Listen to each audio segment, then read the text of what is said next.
Hello, everyone. It is I, the Fable of Fables, your new best friend. I'm finally getting back into Transformers. I keep saying that, but yeah. So yeah, guys, how are you guys doing? I want to thank Silver-haired Freak 25 for this one. Sorry it's taking me months to finally get back into it. Things have been I got burnt out and things have been kind of bad. I'm trying, as most of you know, I'm actually still making videos. It's just I'm sorry it's taking me so long to finally get to all your requests, guys. I have no excuse. Things have just been kind of messy and iffy and everything. So yeah. Anyway, let's go. I've actually loved the Star Saber because Armada was one of my favorite series. It was one of my favorite Transformers, and I love the mini cons, as most of you know by now. So yeah, this is gonna be an interesting one. I know it has different iterations and different continuities, but I will always just think of the Star Saber, the Shield, and the Requiem Blaster, I believe it's called, from Armada. So yeah, let's go. This episode is about a name that's been applied to some very different things throughout Transformers history. Oh, But as always, the basics on Star Saber starts at the beginning. The original Star Saber was leader of the Autobots from the Japanese exclusive series Transformers Victory. Ooh. Released in 1989, his toy consisted of the small robot Saber, who transformed into a fighter jet, and the weapons platform, the V-Star, with which Saber combined to become Star Saber. Star Saber was a brain master, a kind of transformer who could transfer their consciousness into a smaller robot body. This small figure, known as the Brain of Courage, rode in Saber's cockpit in vehicle mode and fitted inside his chest in robot mode, sliding up to form his robot face. Interesting. Star Saber could also combine with his fellow Autobot Victory Leo to become Victory Saber. Ooh. As seen in the Victory cartoon, Star Saber was the Autobot Supreme Commander of the year 2025 and leader of the Galactic Defense Force formed by the Autobots and their various alien allies. He was the greatest swordsman in the universe, who loved justice and peace, roaring into action with a cry of his catchphrase,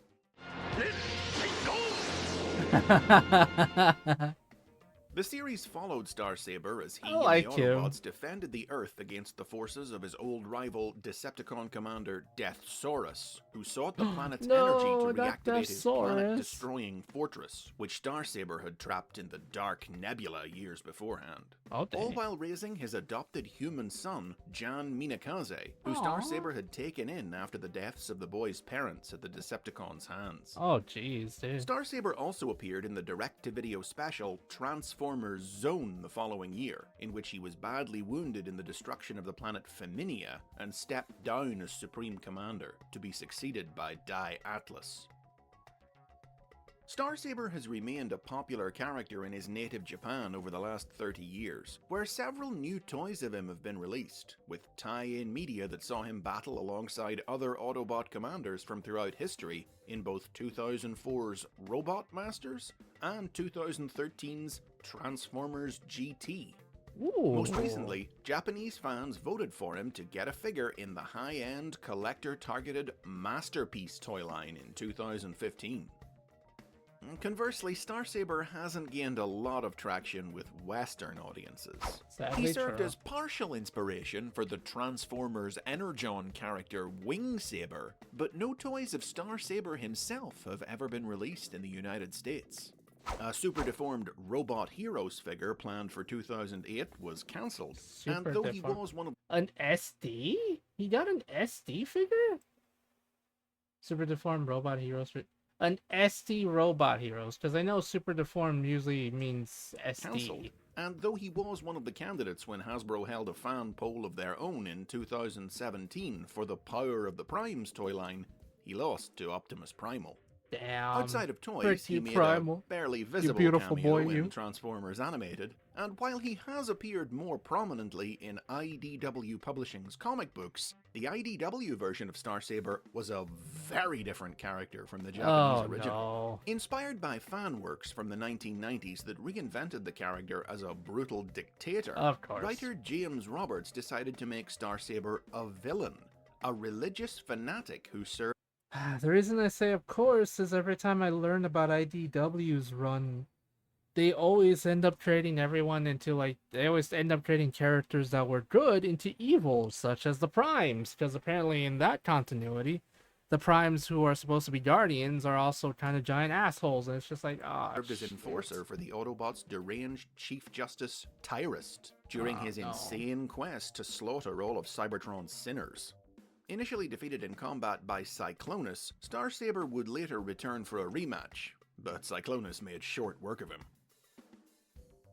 Different as his IDW incarnation was, the comics do seem to have increased Starsaber's profile in the Western world. Since his IDW debut, he's been featured in several mobile games, and an action figure based on his IDW design is in the works from Flame Toys. Well, I mean, at least he got a. But At least still, it helped him, Western I audiences guess. are more likely to Question mark? recognize the name Starsaber as that of an actual sword rather than an Autobot. Yeah, that's There me. have been two especially. I'm sadly one of those people. I literally talked about it at the beginning of the video that said I kind of only know the Star Saber from Armada. Yeah, yeah. And at the same time, as I said, I also knew the fact that there was going to be different iterations of him throughout the continuities. So yeah. Famous blades to bear this name, the first of which was introduced in 2002's Transformers Armada. The Armada Starsaber was the combined form of the three members of the Air Defense Minicon team, Runway, Jetstorm, and Sonar, and could be wielded by the other figures in the Armada toy line. Oh yeah. In the Armada cartoon, the Starsaber was one of a trio of powerful Minicon weapons created by the monster planet Unicron, which when united would reawaken him from hibernation. The hunt for the three Starsaber Minicons formed the backbone of the cartoon's first story arc, which culminated in the young Autobot Hotshot acquiring the sword. But thanks to the manipulations of Unicron's servant Sideways, it soon fell into Decepticon hands, where it went on to be alternately wielded by Megatron and Starscream. The Decepticons combined the three weapons to create the devastating Hydra cannon, until Sideways stole them and used them to revive his master. The Air Defense Team toys were also recolored to create the Air Assault Team, who together formed the Dark Saber. Ooh. Now, in Japanese markets, and hence in the cartoon since it was produced in Japan, the Dark Saber was a separate weapon that existed alongside the Star Saber, wielded by Nemesis Prime.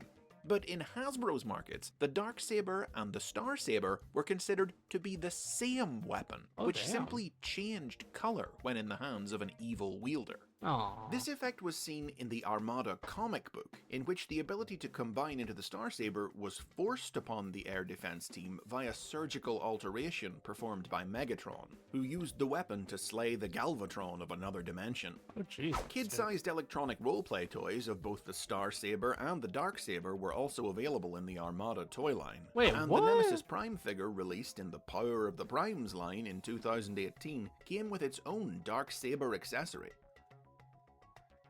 But the power of the Armada Starsaber paled in comparison to the second sword to bear the name, which was introduced in stories from the Transformers Collectors Club in 2009. This blade was the personal weapon of Prima, the first Transformer from the ancient days of Cybertron, mighty enough to extinguish stars. To keep it out of the hands of Prima's evil brother Megatronus, the sword was shattered into 5 pieces, which were scattered across different dimensions by Nexus Prime. Oh yeah. Nexus embarked on a quest to recover the pieces in 2009, but then didn't reappear until 2015, having successfully gathered the pieces in between stories. Using the reassembled Starsaber, Nexus saved the multiverse from an evil mirror universe version of Ultra Magnus. Now, this significant gap in the club's story was because Hasbro themselves wanted to tell their own unique version of Nexus Prime and the Starsaber story in their new aligned continuity, and they didn't want any overlap. In Hasbro's version of the tale, told mostly in the 2012 novel Transformers Exiles, it was explained that the sword was one of several artifacts of power forged by Solus Prime, Oh yeah. and that the Autobot matrix of leadership had once rested upon its hilt. Legend claimed that, as in the club stories, the Star Saber had been broken into 5 pieces and scattered across the universe by Nexus Prime.